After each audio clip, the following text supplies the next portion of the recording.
Sarata, oui. Sarata, elle connaît ici. Elle connaît bien ici.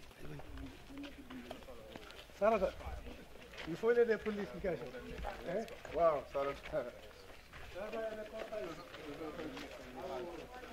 C'est l'Abdelkader Ndiaye, le préfet du département de Koungheul. Ok, votre appréciation après cette visite de chantier? Oui, donc nous venons de visiter le chantier donc, du centre de formation professionnelle. Au sortir donc de cette visite, vraiment, c'est une grande satisfaction parce qu'on a vu que le chantier est en tout cas en avance et que peut-être dans quelques mois, en tout cas le 15 mai au plus tard, que les travaux sont finis et qu'à la rentrée prochaine, le centre pourra ouvrir ses portes. Je crois qu'on peut en tout cas dire qu'on est très satisfait vraiment de ce qui a été fait ici. On remercie Madame la Directrice Générale qui, comme le directeur de l'Office national de formation l'a dit, a beaucoup fait pour vraiment que ce centre puisse exister ici à Koungheul. Très bien, c'est bon, ci wolof. waaw wax ni kon Office national de formation professionnelle. Monsieur le directeur, vous venez de visiter le chantier du centre de formation technique professionnelle de Koungheul. Comment avez-vous apprécié l'état d'évolution des femmes?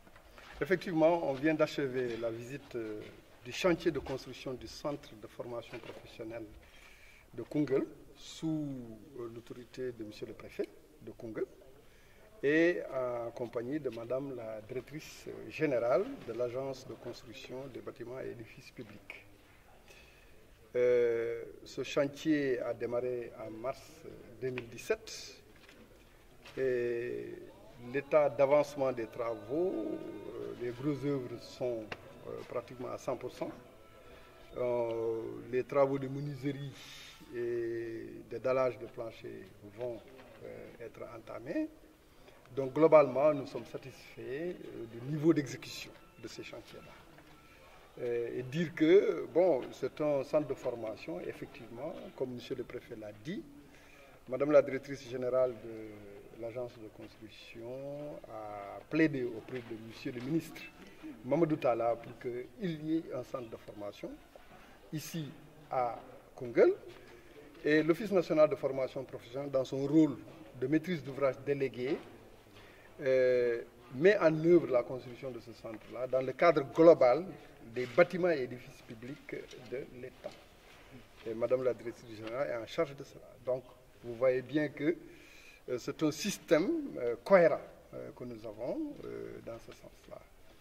Dire que c'est un centre qui va former dans 3 filières, la filière coupe-couture, la filière ouvrage métallique, construction métallique, et la filière mécanique auto. On sait bien que Koungheul est un centre, vraiment un centre important, où il y a beaucoup de véhicules, des gros porteurs, etc.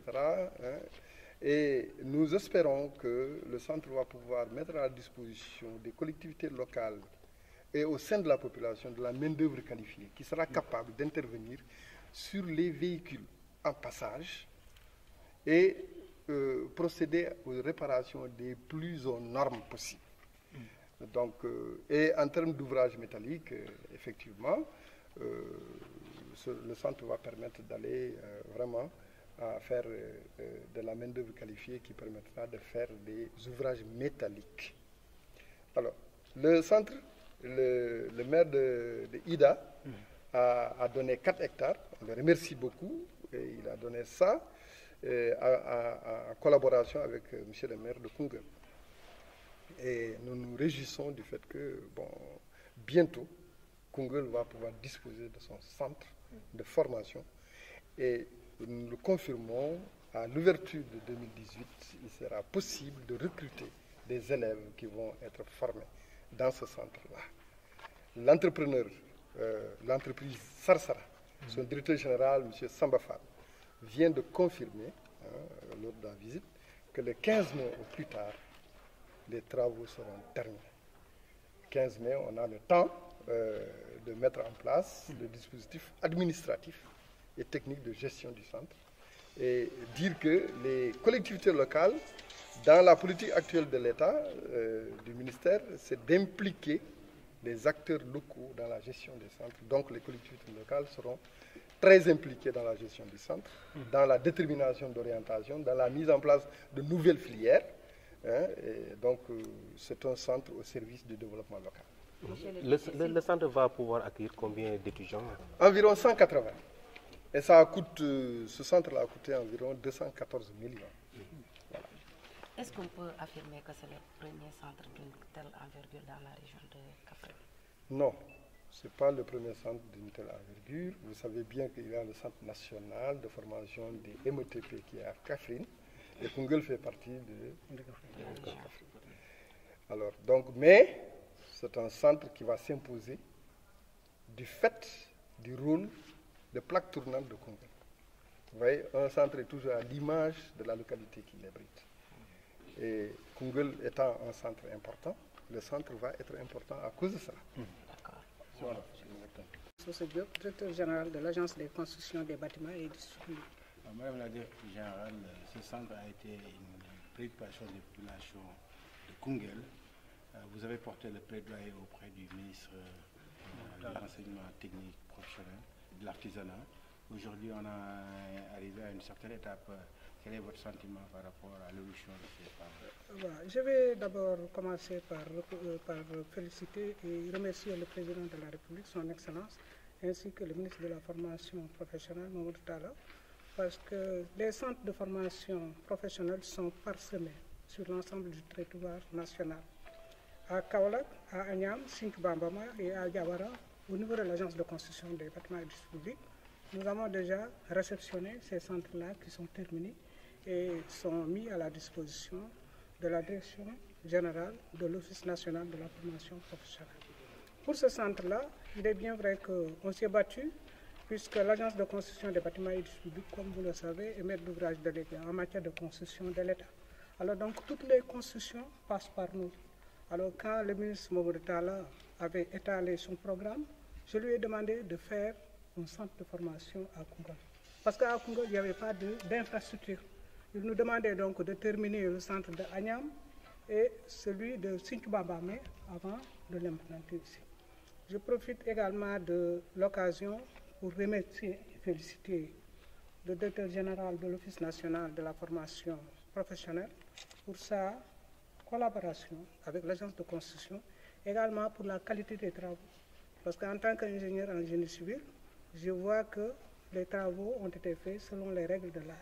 Et on peut dire également que les délais même sont respectés, parce qu'on sait ce qui se passe à Koungheul. Il pleut beaucoup et les pluies sont précoces.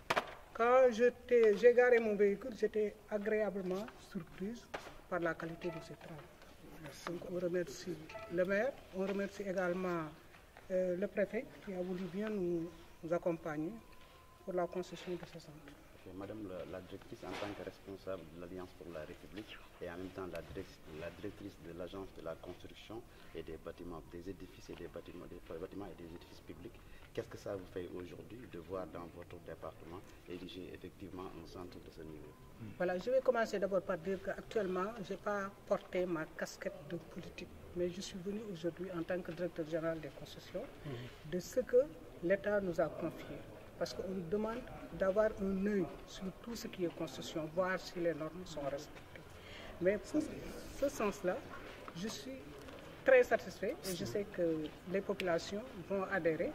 Et on est également à la veille des élections de 2019 et cela va permettre au président de la République d'inaugurer ce centre-là avec le Premier ministre, le ministre de la formation professionnelle ainsi que le directeur général qui est là à mes côtés. Donc là, ce sera un gain de plus pour le parti APR. Merci. Ils pourront préparer le CAP.